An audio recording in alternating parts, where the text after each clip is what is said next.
Bubble baths, Merlot, Starbucks, ice cream, Netflix, sex with our husbands. This sent us into a fit of giggles. Other passengers on the plane were smiling. The sight of two attractive women, obviously very happy, evoked a positive reaction. I was a doctor, a surgeon, and Solange worked as an emergency room nurse when she was home. When we were in some shitty African country, she and I did whatever was needed at that moment. We delivered babies, set bones. We even assisted the local dentist if he needed someone. This was my second and her third experience working with Doctors Without Borders. The first time was very difficult for me, physically and psychologically. I have lost 44 pounds, which I couldn't get rid of before, and almost went crazy from depression. I literally counted down the seconds until I got home, fell into my husband's arms and cried hysterically for 10 minutes. Then I gathered my strength and grabbed my then 7-year-old son, hugging and kissing him until he almost fought me to let him go. I soon discovered that in the first few days after my return, my husband was a little cold towards me. He seemed to harbor a grudge that I left in the first place. I still remember our not entirely correct arguments about this. Let someone else save the world, honey. You have people who need you more here at home. People are dying. People I can save. You save a lot of lives right here at home, and you can sleep in our own bed without fear of being raped or killed. It's not that bad. There, I can save many more people than here. We are protected, and I am sure that I am in a safe place. Maybe I should raise the statistics for you. Sometimes I hated his work. He was a freelance writer and took assignments on any topic from anyone who was willing to pay him. He was meticulous in his research, and if he cited something, it could be quickly verified. He started small, doing it part-time, mostly as a hobby, but now he was writing for major newspapers and magazines. He even received several awards for his outstanding achievements. Then one of his friends started his own YouTube channel, where he read short essays about everything that interested him. 3 years later, he had almost 2 million subscribers, and his annual income from advertisers was almost $100,000 a year after payment. In general, he earned as much per year, and sometimes more, than I did. Shortly before I left, he was invited to become a correspondent for CNN, mainly writing articles to dispel the excessive seriousness of the channel. Our niece told him that he was now an influential man, but he had no idea what she was talking about. She gave him the definition, and he naturally studied it. He then made an article on his channel warning people to make sure what they are being told is true, no matter how successful the person sharing the information is. We all have our own interests, even if we don't realize it. That is why I try to be impartial in my work. Just because I believe in something doesn't mean you should believe it.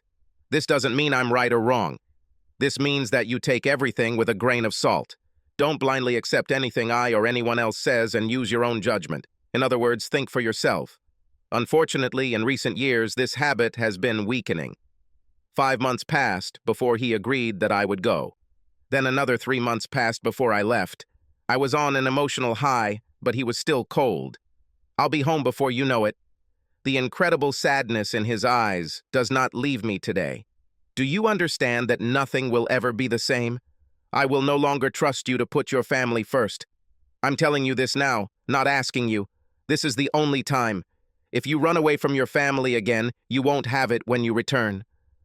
I had not yet recovered from his words when he snatched the crying child from my arms and walked away without looking back.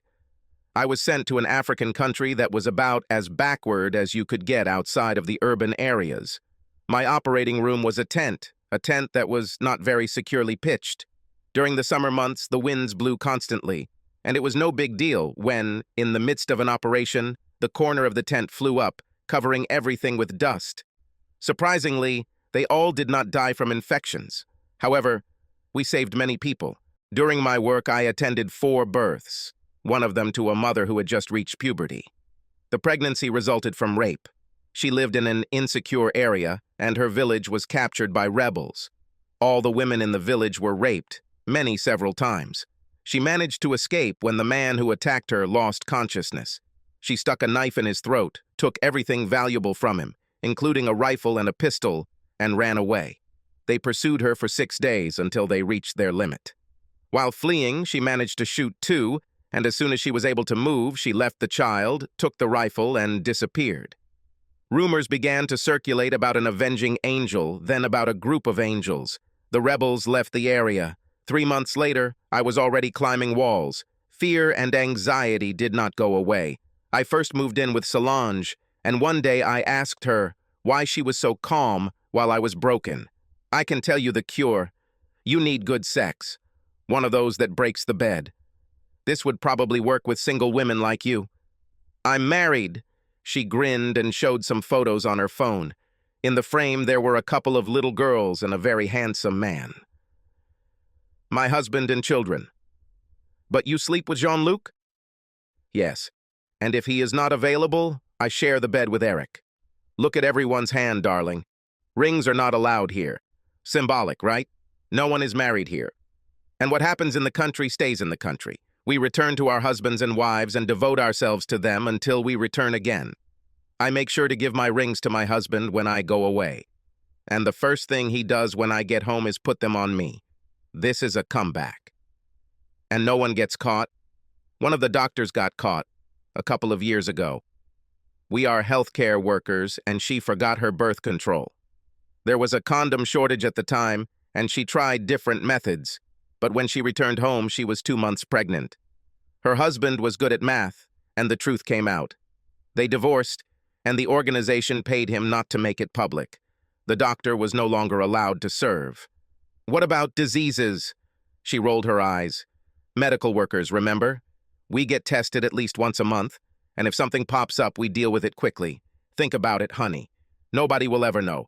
I lasted 5 months, and then I lost a mother and her child to an improvised explosive device. A woman died in my arms, begging me to save her child. The child, by that time, had been gone for 10 minutes. I was out of my mind and ended up drinking almost the entire bottle of bourbon, waking up in an unfamiliar bed with one of the male nurses. Before I could say anything, he was on top of me again, and I just gave in and let the release wash over me. Rodrigo did not leave my bedside until his rotation was completed, and 4 days later, he was replaced by a doctor. He lasted until the end of our tour. I knew my husband would know this the first time he laid eyes on me, but he was too busy still dealing with his anger over my leaving to notice. It took 4 months to get back into his bed, and I have to admit that many times when my husband and I had sex, I thought about Rodrigo or Michelle. A year has passed, and we are back to normal. Then the organization called me and asked me to urgently replace an employee for 3 months. I filled in for a woman who was in a car accident. I never told my husband that it was because a mortar shell hit him too close. We had a terrible fight, and it lasted 3 days. Finally, he raised his hands up. Do whatever comes into your head. Just don't expect us to be waiting for you when you get home. I'll try to be polite if you want. I intend to ask for custody. It will be difficult for you to get it if you go away for months or a year. No judge in his right mind would allow Tommy to live with you. Well, I never expected this. It's only been 13 weeks, and I'll be right back. I tried to reason with him. He stayed in the house for Tommy, but he barely spoke to me until I left. I didn't expect him to do it, but he took me to the airport. I didn't do this for you. I did it for myself. The fact that you're leaving knowing what you're going to lose is what I need to see to keep me going over the next few months. Everything will be completely different when you return. There's no need to rush. If they need you for a month, a year, or the rest of their lives, that's just great. He turned around without another word and left me standing there. I knew he was serious. I knew that if I wanted my family, I had to go after him. I decided to fix this as soon as I got home and turned to the ticket line.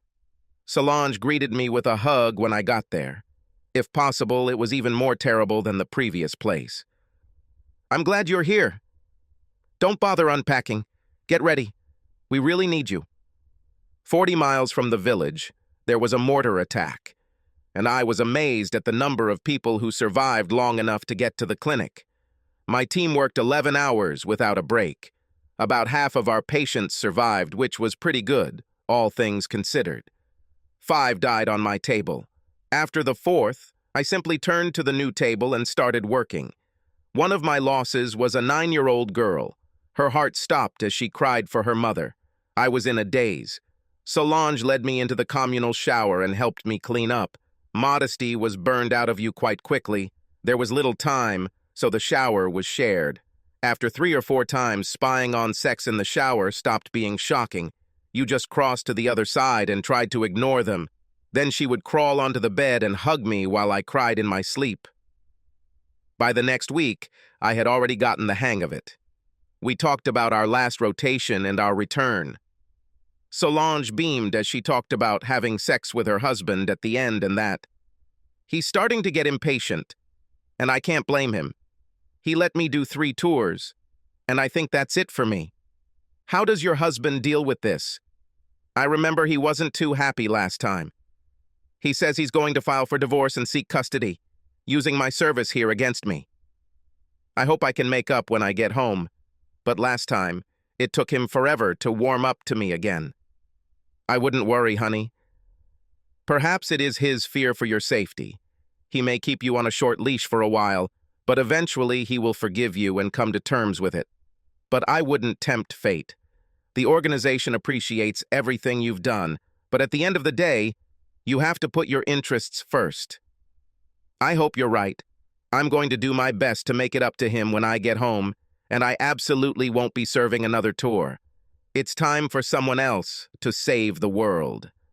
Then I chuckled. So who is warming your bed now? She giggled like a schoolgirl. Gerard. He is from Algeria and is very talented as a doctor, among his other qualities. Are you going to date him? No. It's only for a few weeks. I can handle it. 2 weeks later, I was already in Gerard's arms. How did this happen? Jean-Luc returned, and Solange immediately left Gerard for her former lover. I started itching again, and then everything went one after another. We helped each other for 4 weeks, and I cried when we broke up. I sat on the plane and made plans. There was no way I was going back, and I needed to really get that across to Brian, let him know that this wasn't for me anymore, and from now on, I was going to be a good little wife. Solange told me to work my way back into his heart through our son, and then she laughed. Remember, you may have been itching, but he wasn't itching. He must be damn horny. Wear revealing things next to him, rub against him as much as possible, redirect his blood flow from the big head to the little head, and let things happen. He'll be back on track quickly. This turned out to be a little more difficult than I thought. When I returned home, he was not there.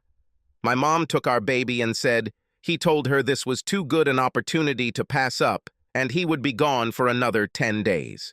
This was a blessing because it gave me a lot of time to focus on my son. If I could get him back, the rest would be easy.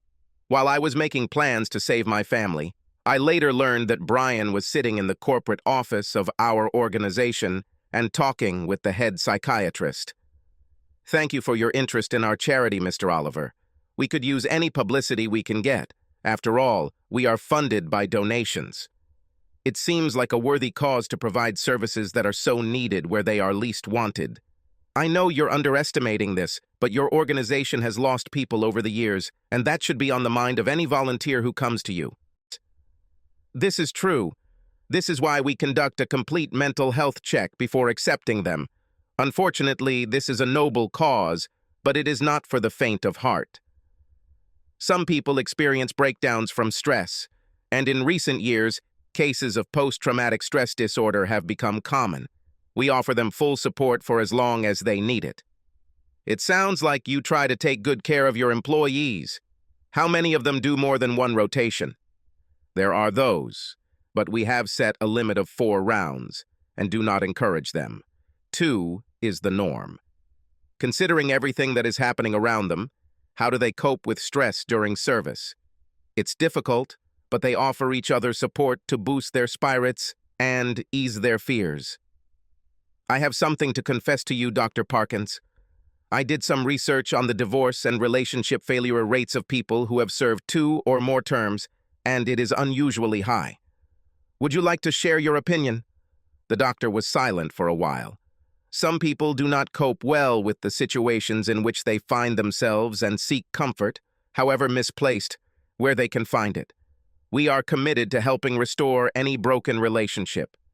So you consider failed marriages and broken relationships to be acceptable collateral damage? The needs of the many versus the needs of the few? Will this argument fly with the spouses of doctors, nurses, and technicians about to be left behind and wondering if they will have a marriage when they return? I don't like where you're going with this interview. Stories like this will have a negative impact on the organization. Yes, my research has shown that you like to sweep such things under the rug and keep them in the shadows. I found at least 3 cases where significant money changed hands to avoid attracting public attention. Do your donors realize they are funding this? The doctor stood up. I consider the interview to be over, Mr. Oliver. I encourage you to think about what you write. People lose their jobs by reporting trash like this, the man chuckled, which worried the doctor. I also discovered this when checking my information. This is one of the reasons why I like to be independent. I don't need to give in to pressure. He walked to the door and turned around. For general information, you should look up Dr. Hope Oliver.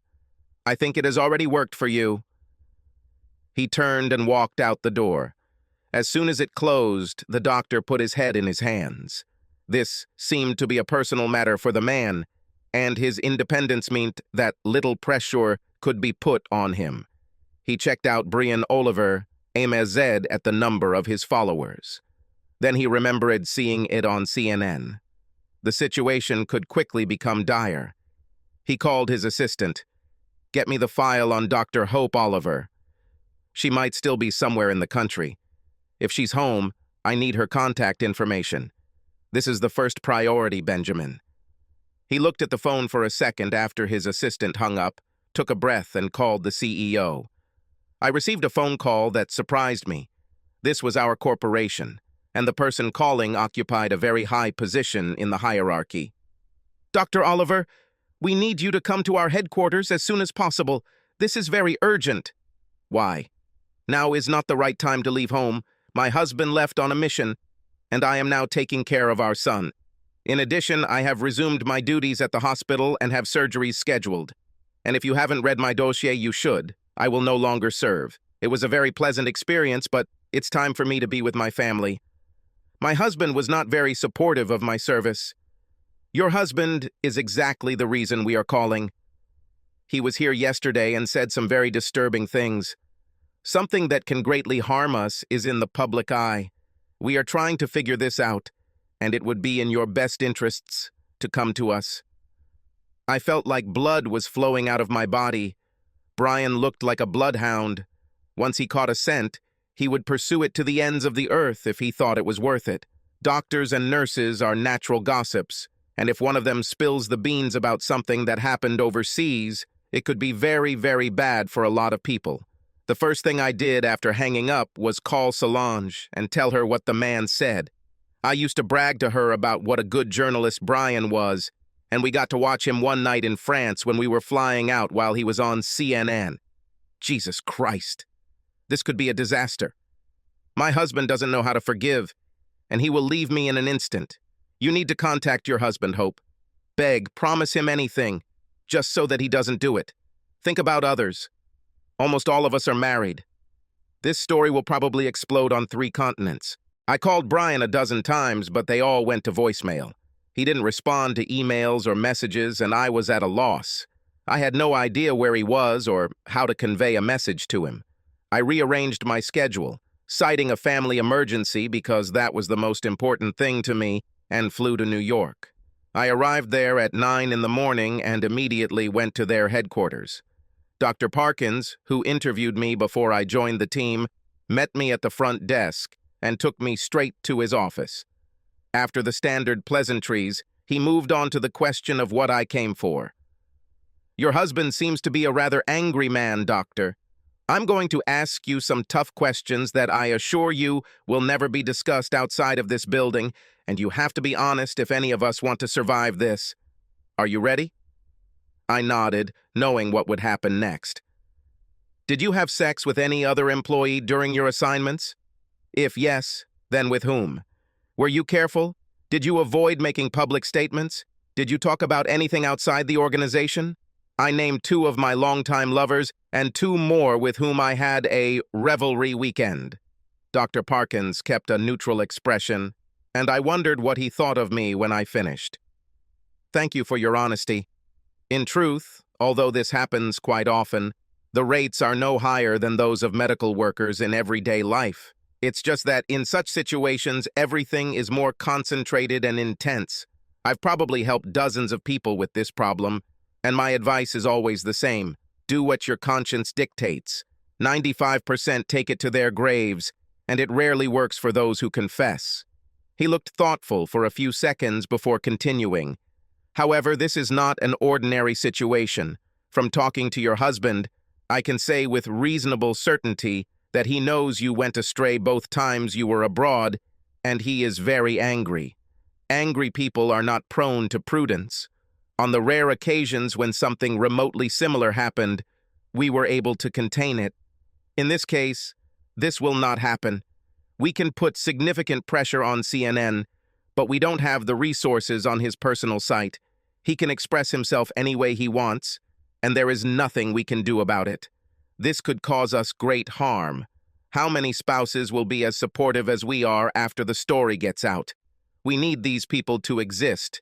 If you have any influence over your husband, now is the time to show it. My answer did not make him very happy. Sir, now I have no idea where my husband is or what he is doing. He refused all contact with me. Who knows what he might do?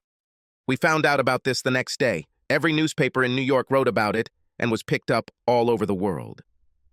4 dozen spouses have filed a class action lawsuit against the charity for destroying their marriages and long-term relationships over the past 6 years. They demanded millions in compensation. The lawsuit was international. It was filed in French, English, Italian, and Algerian courts, as well as in the United States and Canada. The charity found him to be determined and very, very angry and uncooperative. They tried to reason with him until he told them that he had recorded every meeting or telephone conversation since he began the investigation. He knew that he was subject to the laws of our state and 2 others, and even if he did not use them in court, he could use them on his channel. Wives and husbands of those who had recently served demanded the truth from their spouses, and most did not believe what they heard. Less reputable newspapers seized on this and made a mountain out of a mountain. Sex and scandals are good for these newspapers, and there seems to be no shortage of material. On social networks, we were dubbed doctors without morals. The media picked it up and made it an official mantra. They introduced Brian as the person who told the story, and it led directly to me. I was bombarded by every media outlet in the world asking for an interview, but I stubbornly refused until it occurred to me that since Brian didn't want to talk to me, this might be a way to get the information to him. But I never got the chance. He eventually returned home, completely ignoring me and spending a lot of time with our son. When I told him I needed a way to contact him in emergencies, he showed me the phone and gave me the number. If you ever call for anything other than my son, I will throw him away. The first time he came to my mother to pick up Tommy, I was waiting for him on the steps. Brian, we need to talk. You have to let me explain everything and help you understand. What I did there is completely unrelated to us. It never intruded into our lives and meant nothing when I was at home. He looked at me for a second. Let me ask you something. While you were having fun having sex, did you think about how your actions would affect our marriage? Would you forgive me if you came home and discovered that I had a series of affairs while you were away? And I said they didn't mean anything because you weren't here? This is not the same thing. Nonsense. The conversation is over. Bring Tommy out so I can leave. This conversation makes me sick. After that, he stopped talking to me. When I tried to start a dialogue, he just looked at me until our son came out. Tommy was living with his father again. The court decided to leave him there as it was what he was used to and where he was most comfortable. The judge also ruled that Brian could live in our home until the case was resolved because he was the primary caregiver. I rented a small apartment next to the hospital. It was an ordinary box, nothing like the house with a big yard that we bought 5 years ago. Brian didn't have to work as many hours as I did, so he became a semi-house husband. He worked while Tommy was napping, and later while he was at school. He re-landscaped the backyard, installed a fence around it when he was finished, a sandbox, a swing set, and a very large above-ground pool where they spent hours in the summer. I think I've probably gotten into it a couple of times in the last 5 years. One day I came home to find 3 teenage girls in bikinis frolicking in our pool. I was very angry, but Brian chuckled. "You know, I still need to work. I could work at night and you would take care of him, but do you really want to come home to the needs of a 6-year-old after a day of work? It will be better this way." Kimberly, the one in the red bikini, is highly qualified as a nanny, so I hired her. The other 2 are just friends. Part of the employment agreement was the use of the pool a couple of days a week. 2 friends can be with her at the same time, no more and no boys. Tommy loves her. She gets along very well with him, and I work. While working, she is never in the pool, except with Tommy. She teaches him to swim. Isn't that great? I saw the validity of his words, but they still irritated me. "And you can work with half-naked, no, almost naked little Lolitas right in front of you?" Lolitas? What have you been reading lately? My office is in another corner of the house. I could see them, I suppose, if I stood up from the table and strained my neck at the window. Or I can come out here like this to tell them it's getting late and they should go home. Tommy woke up from his nap and ran into my arms, then dragged me over to the girls so I could meet Miss Kimmy. Talking to them made me feel relaxed, and when Kim told me she was going to be entering a nursing program in the fall, we hit it off. I got her a job as a hospital volunteer, mentored her as best I could, and wrote her a glowing letter of recommendation for college. Kim was in her 2nd year and doing well. She was replaced by her younger sister Alexis, Miss Lexi, whom Tommy loved almost as much as Kim. I had the feeling that they did a lot of parenting while I was away, and Miss Lexi could really fill out a bikini. The charity wanted to settle the class action if the agreement included a non-disclosure clause. They told me about this meeting. Brian laughed, which caused heartburn among their lawyers. "Everyone else agreed. Why can't you forget about it and move on with your life?" asked one of the lawyers. "I live on," Brian answered, "but I have not forgiven her or your organization. I know how hard you recruited her, telling her how good this would look on her record and could lead to consulting opportunities down the line. I'm still digging to understand how you work. In every other case, the offended were bought off, sometimes with money, sometimes with business dealings. I don't need money and there's no way I'm going to bed with you idiots. I'm currently writing a 2nd article about your organization and I'm running out of time, so fuck off." They stood up to leave, and just before they walked out the door, the youngest lawyer, a woman 3 years out of law school, asked him a question. "Isn't your anger a little undirected? In the end, it's all because of your wife. She cheated on you. I understand everything, and I'm sorry. But isn't it her life, not ours, that you should turn into hell?" He smiled at her, which made her nervous. He then showed her a photograph of his son. "This is my son. It was thanks to him that I didn't burn out my wife. Without him, she would have been a corpse the moment she stepped off the last plane. Perhaps my anger is misdirected, but over the years, your organization should have realized that these things happen. Heck, you even wrote protocols on how to deal with an angry spouse. You've assessed the impact this will have on your organization and decided that a little collateral damage is acceptable. Apparently, it was like that until I showed up. I must be your organization's worst nightmare. I have an independent income, so you can't pressure me about my job. I make good money, so you can't starve me. And I have enough rage to ignore veiled threats. You can go." She was a little pale when she left. The raw anger coming in waves from the man was enough to confuse her. I wasn't surprised when I received the divorce papers. Every step I took ended in disappointment. I came to his house so often that he filed a restraining order. If I came within 100 feet of him or the house, I could be arrested. My employers were unhappy with the circus my life had become. In my home country, I didn't do anything wrong, and so far everything that was brought forward amounted to accusations. But the administrator still called me into his office. I am speaking to you on behalf of the board of directors. Your personal life becomes a distraction, and we cannot allow it to disrupt the normal daily routine. You are a brilliant surgeon, and we respect you very much. This is not an official statement, but simply a friendly request to you that you ask your husband to tone down a little. Please. I promised that I would do my best, knowing that, at the moment, I couldn't even talk to him. He told me I could send emails if absolutely necessary. So that evening, I sat in front of my laptop and wrote for 5 hours before I decided I had it all figured out. I clicked the send button and went to bed, hoping for a response. When I read the answer the next morning, I shuddered. I could care less about your professional reputation, your relationship with the hospital, or any collateral damage I cause unless it involves our son.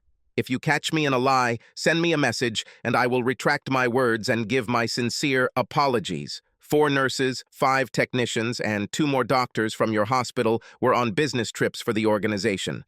I wonder what I'll find if I follow them. I should probably warn them. Well, it didn't work. I showed the administrator the letter. He just sighed. He closed the door and exploded. Crap! Damn it! This is really bad. You know I'm going to have to gather all these people and warn them. They might not take it very well, and you'll have to work with them, so things might get a little tense. The hospital cannot, under any circumstances, reduce the quality of care for our patients, so I want you to call it a day and then clear your schedule. Take a week off to try and solve this problem. Good luck. Well, that was pretty clear. Fix this mess or start looking for a new hospital. The boss conducted interviews, and I received some pretty interesting calls. 3 technicians, 2 nurses, and a doctor were in a relationship while on a business trip. The 2 slept with each other and took this intimacy home. All of them were married or in serious relationships. Now, 6 people were agonizing over the decision. Should they come clean now and hope for the best, or control themselves and deny everything? I hoped that they would all remain silent, because if one breaks down and confesses, it could spread to everyone. This was all the news. I learned later. At the moment, I was busy with work. I asked my lawyer to invite him to a conference, and if they agreed, I would sign the divorce papers. I finally realized that my marriage is ruined, and nothing can fix it if only one of the spouses is ready to try. I was surprised that they agreed.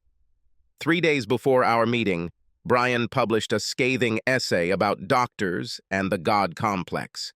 As usual, he did extensive research, talked to many experts, so he was precise and accurate.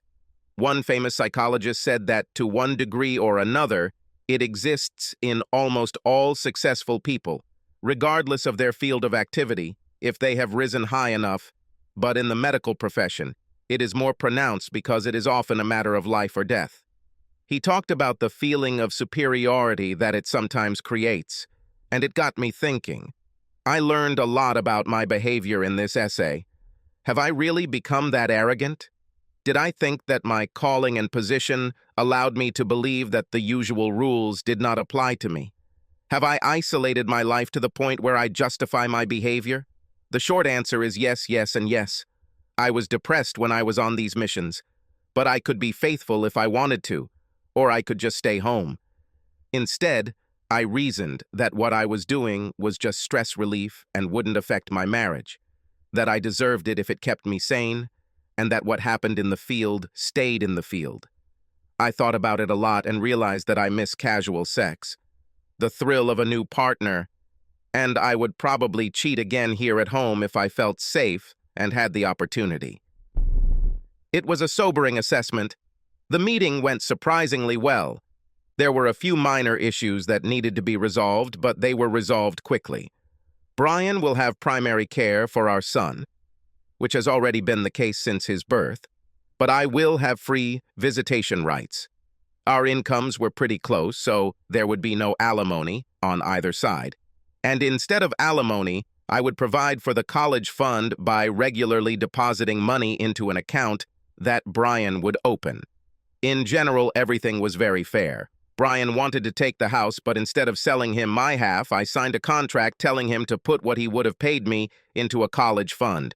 He thought it was very kind of me. I felt regret when I looked at him. We had a good time together. Sure, we had arguments and outright bickering, but we never held grudges and worked through our problems, and we never, ever fought in front of our child. Until I decided to go on these business trips. My therapist, yes, I had a therapist who was trying to make sure I never made the same mistakes if I found another partner and it seemed like a good idea, made me admit that this was the beginning of the point where I was no longer part of a couple and became the kingdom of one. Brian wasn't completely blameless. He could be distant and sullen, especially if he was working on something that upset him, but he did his best to keep it to a minimum. Before I went on that first mission, he was very supportive of my career, but after I returned home, it seemed like he didn't care anymore. Did I have a scheduling conflict? Not his problem. I think it was during this period that he felt that everything would not end very well and already went into self-defense mode. After all the business was settled, the lawyers left and we sat in the conference room and talked, really talked, as usual, before my first mission. It occurred to me that we hadn't had a conversation like this since I first left. This will be our last time apologizing to you, Brian. If I knew then what I know now, I would never have gotten on that plane. But at that time, I became so narcissistic, so self-confident, that now I understand that I began to make decisions with little or no concern for you and our son. Unfortunately, now any decision I make will be made without your participation. Not necessary. We still have a son, and he will keep us together for at least the next 15 years, until college. Then we'll have a wedding to plan, and fights over who gets grandchildren when. So we'll be a constant presence in each other's lives. It made me smile through my tears, but it was too hard, so I kissed him one last time and left. I don't know if the divorce or our conversation calmed him down, but he retreated from the organization. I know money changed hands after the class action lawsuit and Tommy's college fund increased significantly.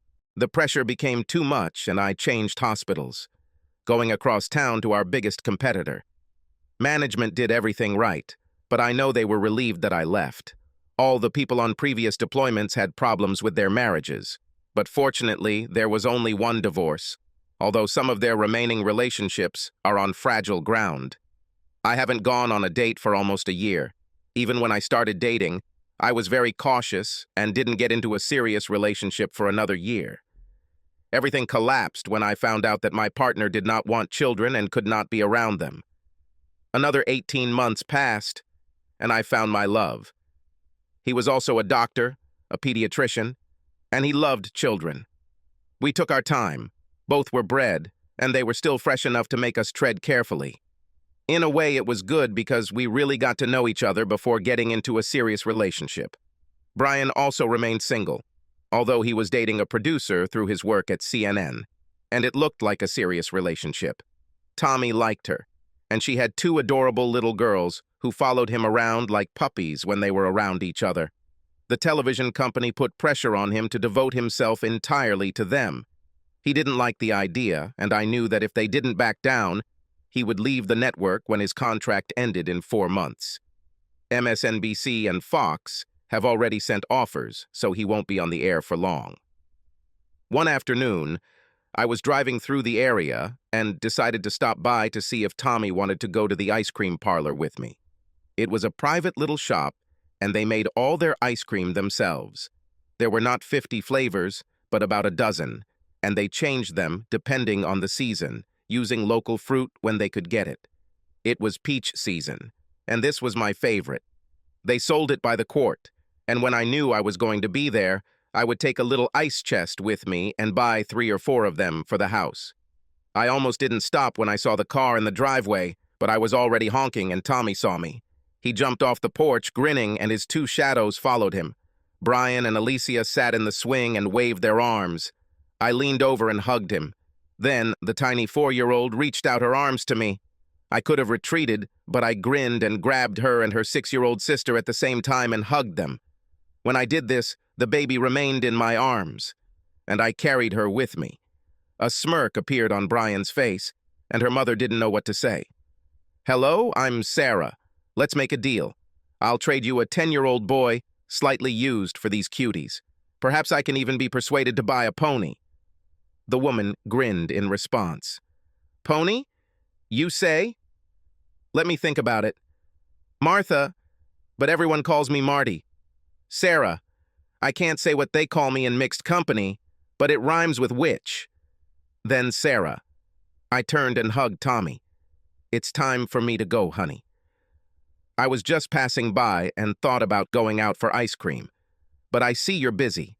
We'll do this another time." I forgot that I had a 4-year-old child in my arms, and she started pulling my hair. "I want ice cream. To do this, you will have to talk to your mother." I tried to lower her to the ground, but she did not give in. "I want ice cream." "Looks like I'm stuck, Marty.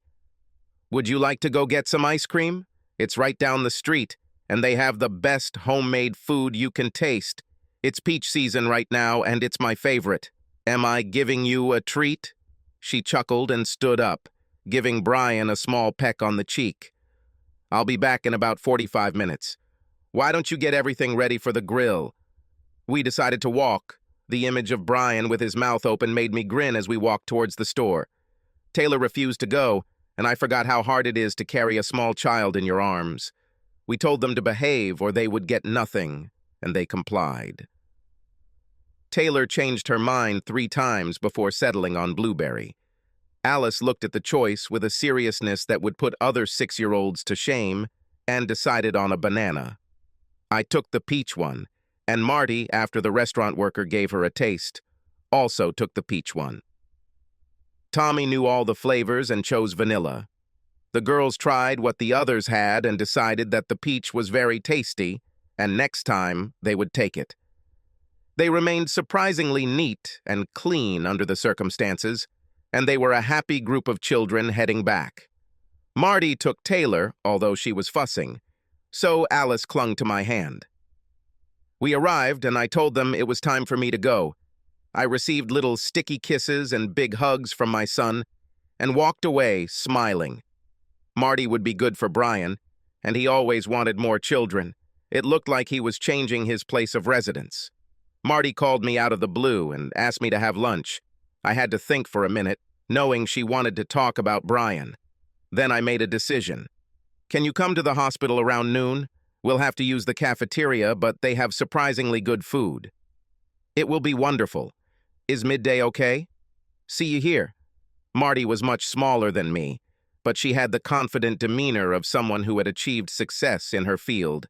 We made our selections and sat down, making small talk as we ate. Pushing her tray aside, she grinned. "Brian and I are going to get married. I wanted to be the first to tell you about it.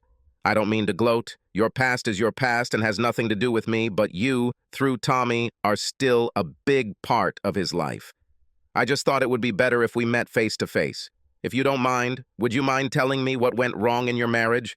I know Brian can be a little narcissistic sometimes when he's on deadline or chasing something important, but he's still the sweetest person I've ever met.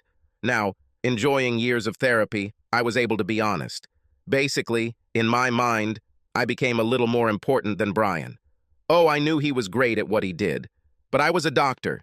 People lived or died by my skills, and I became a little overconfident. Besides, Brian was always a homebody, and I liked to go out and get all the attention when people admired my looks or my skills.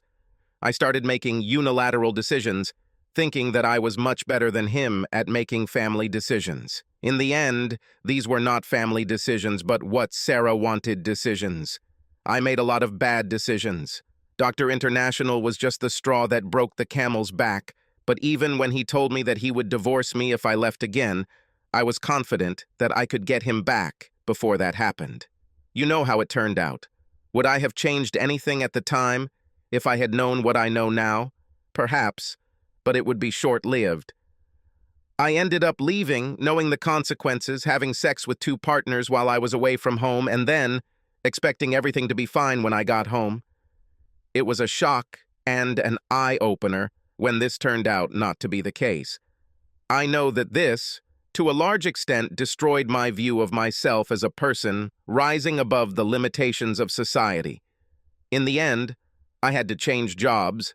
I lost my son and my husband, and nothing I did was worth the price I paid. She sat for a minute, absorbing what I told her, then sighed. I have a little experience in your situation, not for me personally, but I have worked with many famous talking heads, and I have experienced firsthand their arrogance. One insisted that I do him a favor right before the broadcast. We were in his office and he pulled down his pants. Nothing helps me look relaxed on screen like enjoying myself below the belt, he said. I grinned, and when I picked it up, I pulled it with all my might. He screamed like a little girl. I pulled him to my knees and leaned towards him, whispering, "If you try this again with me or any other woman here, I will come back and finish the job. Nod if you understand." He nodded weakly, and just as he thought I was going to let go, I yanked down and then punched him in the face as hard as I could. My handprint remained on his face for 4 hours. They had to urgently look for a host for the show.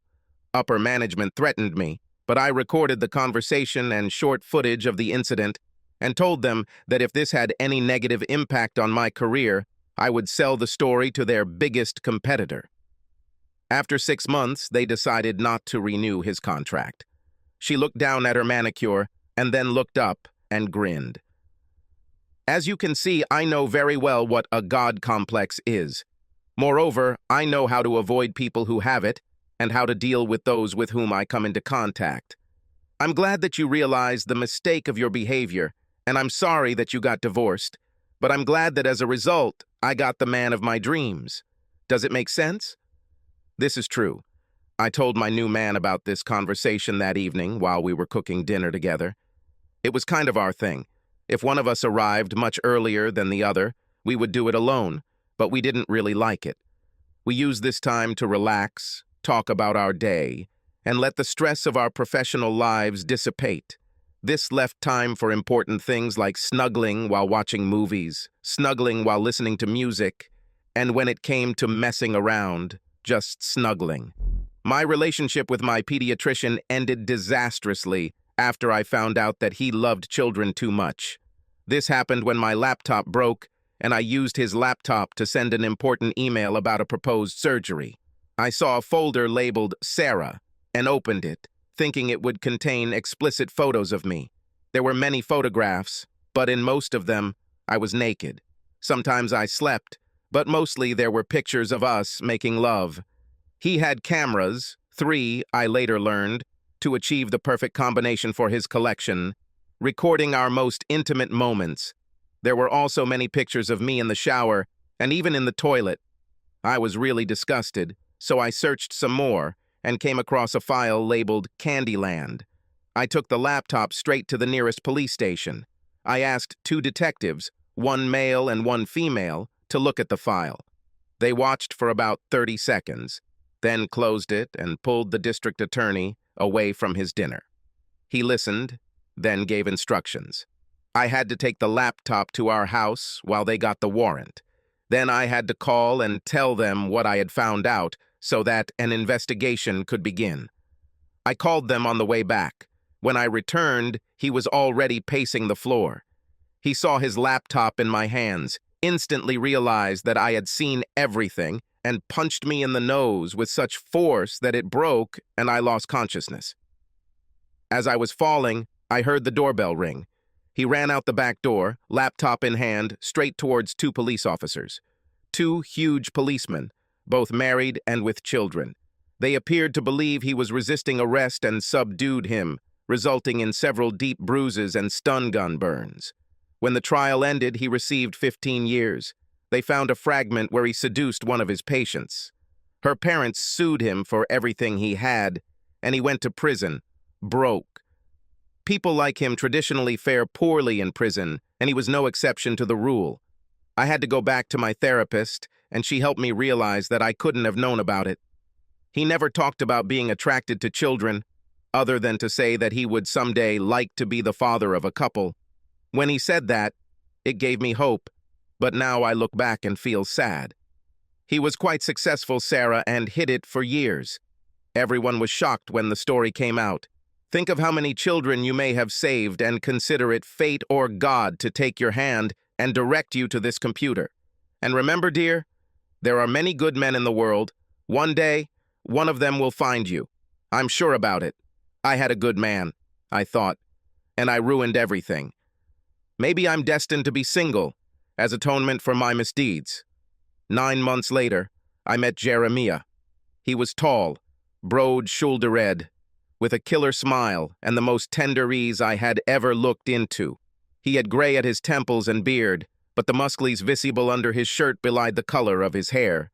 I was at the convention, sent by my hospital to network and recruit. My past was a thing of the past. I had done an outstanding job for my new hospital, and they were promoting me as one of their faces in the community. There is a standard process for a graduate to apply based on a number of criteria, but at the outset the rules were not yet set in stone, and we were looking for fresh faces. At 35, I was the youngest surgeon on the staff, and it was time for some new blood. The symposium covered a wide range of topics related to medicine, and I saw Jeremiah. I was a little surprised. He owned a medical insurance company, was a certified public accountant, and a certified nurse practitioner. He had 5 degrees in various disciplines and an IQ that was off the charts. His seminar on unfair practices scared us all to death until he told us about steps to prevent lawsuits. He was witty, concise, quick to joke when the topic got too dark, but it was his final words that made us all pay attention. Sometimes mistakes happen. When they happen, acknowledge them. If you try to suck it up and just deal with the consequences, but it turns out later that you were actually at fault, it will be much worse in the public eye, and the jury will be very unsympathetic. In addition, public opinion will brand all doctors as incompetent slackers who are only in it for the money. Currently, there is active discussion about limiting malpractice payments, and some states are considering this issue based on a rather complex algorithm that I helped develop. Until this law is passed, remember that the higher the meanness factor, the greater the compensation. I will be available for individual questions until the end of the conference. Thank you. There has been a lot of positive feedback, and it seems like 3 doctors have gathered around him. I gave up trying to talk to him and hurried to my next seminar. I didn't see him until late in the evening when I ran into what I thought was an empty conference room, trying to dodge another doctor who had drunk a magic drink, the one that makes all men think that they are a gift to all women and that they should worship them accordingly. You had to either hide or slap him, and that wasn't very good. I nearly jumped out of my skin when his voice came out of the darkness. Let me guess, hiding from your demons? I recognized him and smiled. I'm afraid only of one. And you? I needed a break. With the amount of time doctors devote to training, some of them can be extremely ignorant of how the real world works. You don't need to repeat it. As a doctor, I can say that I have made many stupid decisions in my life, but I am proud to say that none of those decisions involved a patient. Well, then that puts you first. We spent the next 15 minutes having a pleasant conversation. Then the door swung open, and he appeared.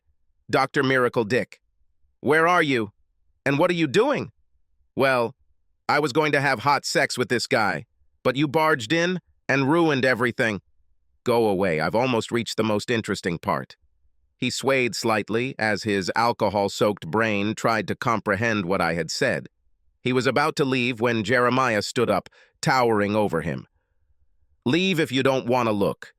He opened and closed his mouth several times before muttering, damn, and staggering out. We looked at each other before breaking into laughter. When we stopped, we started talking, just pleasant conversation about safe topics. I kissed him on the cheek when we parted, and he hugged me very sweetly. The next morning, I saw him at breakfast, and he stood up, inviting me to join him. I went to my seminars, and he held his after we agreed to have lunch. Lunch was pleasant. He took me to a restaurant away from the conference where we could relax, then to a small club where the music wasn't too loud, and we danced a few slow songs. I was a tall girl, but in his arms, I felt tiny. Back at the hotel, he took me to my room and kissed me very nicely. Not too strong and without a tongue, but promising. It made me want more. We discovered that we were from the same city and our relationship developed quickly. He was married, but she tragically died in childbirth from a disease that no one knew about. They managed to save the girl, although she spent almost 2 months in the hospital. She was 7 years old. I told him my story about 3 months after we started dating and right after we became intimate. He listened without interrupting and then just hugged me while I cried, scared to death that he would want to end our relationship. My heart melted when he spoke. You can't change the past. It sounds like you've made a number of mistakes, but you've learned from them. If I didn't think I could trust you, we wouldn't be where we are now. I tried to love him to death. Luckily, it didn't work, but by the end of the weekend, he was pretty lethargic. We were still in no rush, but gradually I spent more and more time at his house. I was very nervous introducing him to my son, but they got along great. There was a very good archer, and he introduced Tommy to this activity after talking with my ex. He said nothing about their meeting, except that he seemed like a decent guy. One day I came home and it was full of children. Tommy and his younger sisters. All 3. Brian and Marty had a child together, a little girl who seemed terribly smart. I raised an eyebrow and Yeri blushed slightly and then chuckled. We'll manage this herd for 2 days while Marty goes to New York to collect his reward. It looks like her star is on the rise now that she is the executive producer of Brian's new show. CNN got Brian to host an hour-long show 3 days a week, alternating with another show. Ratings were high and rising. Brian's only demand in the negotiations was that the show be hosted by his wife, and the network immediately agreed. Marty did such a good job that the show won an Emmy, and Brian couldn't help but be proud of his wife. In one of his shows, he even spoke eloquently about how much he loved her, leaving her confused. I couldn't help but watch his show, feeling a pang of regret, as I realized that if things had been different, if I had managed to remain faithful and lower my ego enough, he would have raved about me on his show. Then I looked at Yeri and realized that perhaps he was the destination I was destined to arrive at. 2 days turned into 3 when they asked for an extra day. Yer was over the moon. The big girls wanted to shoot Terry's bow, but he was a teenager, and the bow was physically too big for them. Yer solved this problem with a trip to the academy, buying them small bows and all the accessories. Taylor was a natural shooter, and Alice was quite good. Lucy, Yere's daughter, was very helpful. Then Tina wanted a bow, and I came to the rescue by buying her one of those toy bows with suction cups on the end of the arrows instead of arrowheads. For a 3-year-old, it was pretty good, and I regretted my decision every time I had to pull the arrow out of the TV screen, patio door, or car window. Jeremiah and the kids thought it was hilarious. I was both exhausted and excited. Lucy, at first, behaved somewhat warily, not wanting to share her dad with anyone, but gradually she accepted me, and we became closer.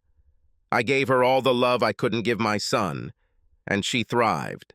The fact that girls her age were next to her for several days lifted her spirits, and when they left, everyone hugged and kissed. We were sitting on the couch, relaxing, when Lucy crawled on top of us. After she squirmed until she was comfortable, she said something that rocked my world. "Mom, can I have a little sister?" It was the first time she called me Mom, and tears flowed as I hugged her. When I could speak, I kissed the top of her head. "It depends, baby. What does Daddy think about this idea?" Dad grinned, holding a small box in his hands. "Dad thinks this is the best idea he's heard in a long time." I cried for 30 minutes, kissing and hugging them both the entire time.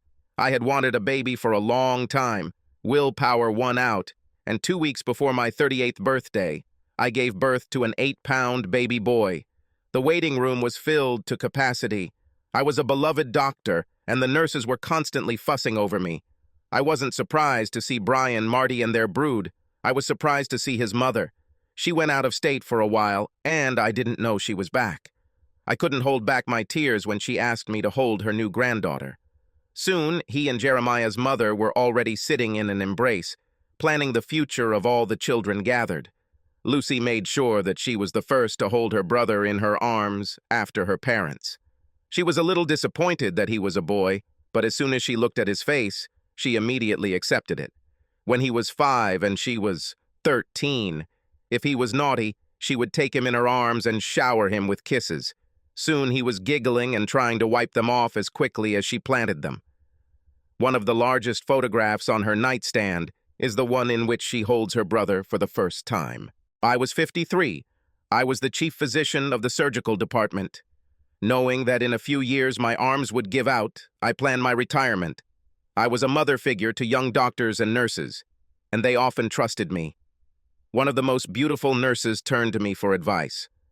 "I heard that you worked with the organization Doctors Without Borders. I was offered a job.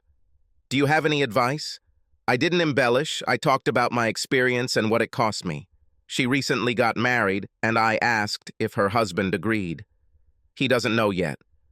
"Then you should talk about it. Are you ready to be away from him for so long? Will he be willing to wait for you to come home? The organization has done a great job, but there is always a cost and a downside. You must weigh your decision carefully before making it."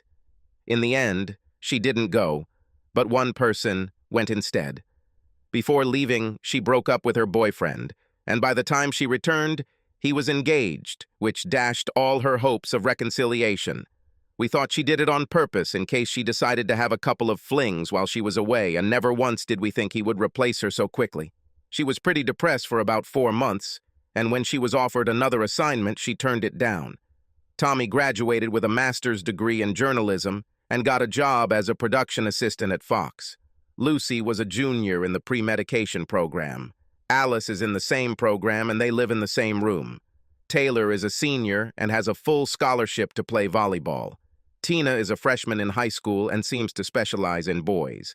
At 14 years old, she looks 20, and men and boys just go crazy over her. She has a good head on her shoulders, and if they push hard, she shows them pictures of her sisters, brother, cousins Lucy and JJ, with ribbons and trophies for archery and karate.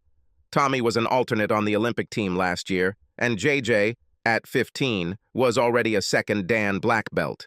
Lucy, 2 years ago, became the state champion in archery in her age group, narrowly beating out her cousin Taylor. One day I met Brian in a cafe and we sat down at a table. I apologized again for my behavior, but he waved me off. "It's in the past. Let's leave it there." Instead, we complained about our children and spouses for half an hour, kissed, and went our separate ways. I thought about this as I watched him walk away along the sidewalk. I remembered the old adage that cheaters never prosper, and I realized that it was not true, at least in my case. Yes, I did a terrible thing, wallowing in self-righteousness and arrogance, and I really suffered for quite a long time. But in the end, I think the pain I went through helped me become a better person. I'd like to think it affected my marriage and relationships with all the people I cared about. I used this experience when I counseled the young people I worked with, hoping that my story would make a difference. I grinned, feeling for the envelope in my pocket. My gift to my husband for his upcoming wedding anniversary is 2 weeks at one of the most exclusive resorts in Thailand. Sun, sand, clothing optional. I didn't have the toned body I had when I was 30, but I played sports and was voted one of the top 3 old ladies in my hospital. Jeremiah still looked at me like I was a hot young thing, and I wanted it to never go away, so I endured the pain and tried to ignore the ravages of time and nature until some of these destruction, conscience, would have to be attributed to him.